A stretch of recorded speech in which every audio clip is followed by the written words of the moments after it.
Won't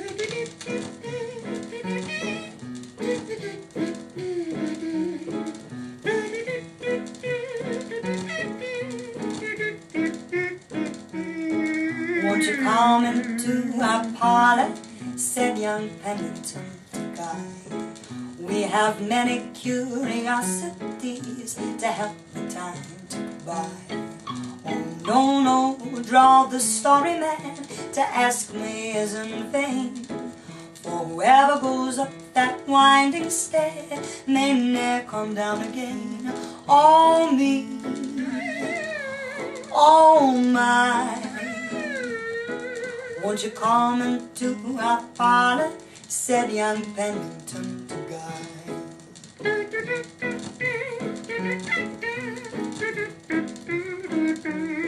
Said young Pennington to Guy, dear friend, whatever can I do to attest the warm affection that I've always felt for you?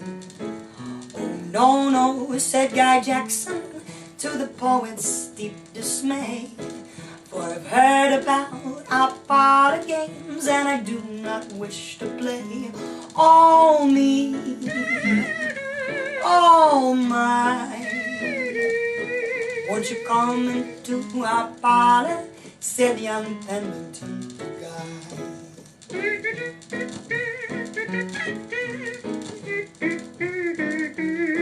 Said young Pennington.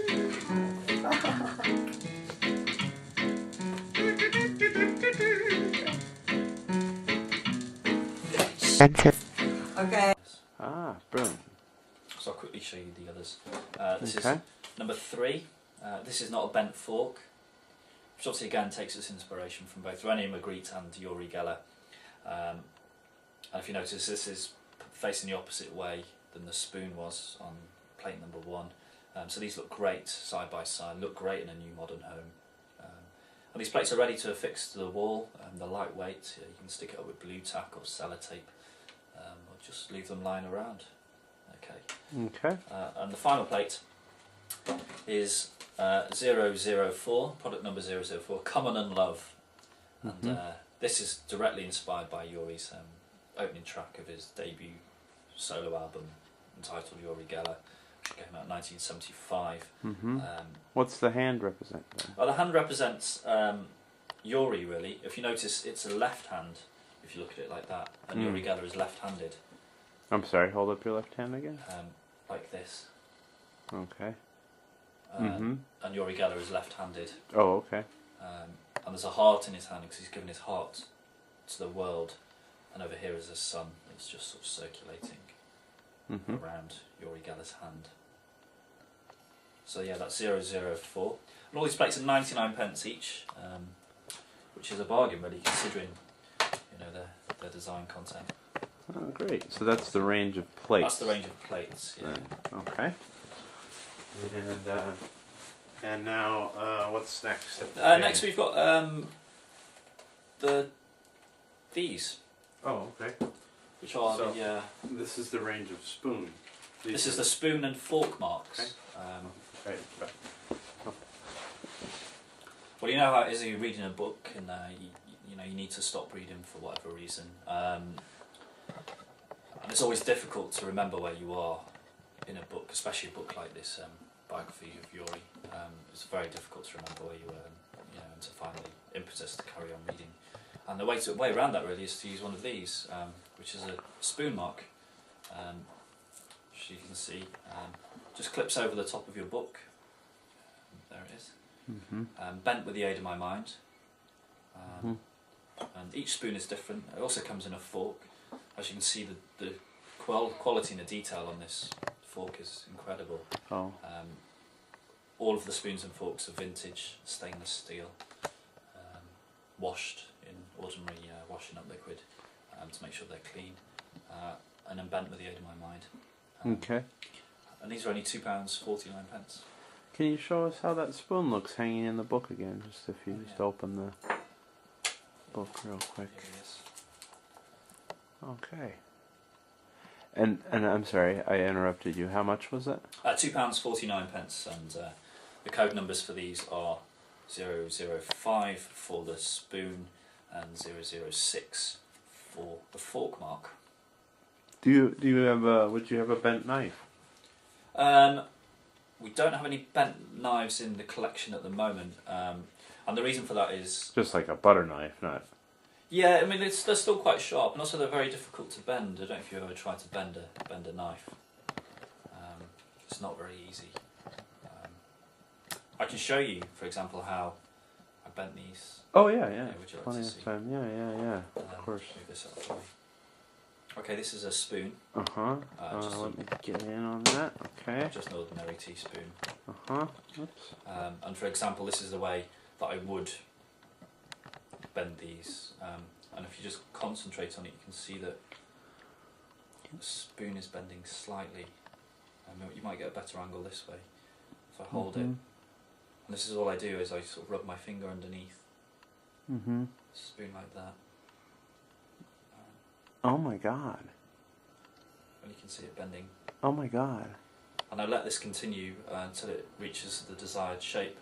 I don't obviously use this spoon because this has got a hinge in.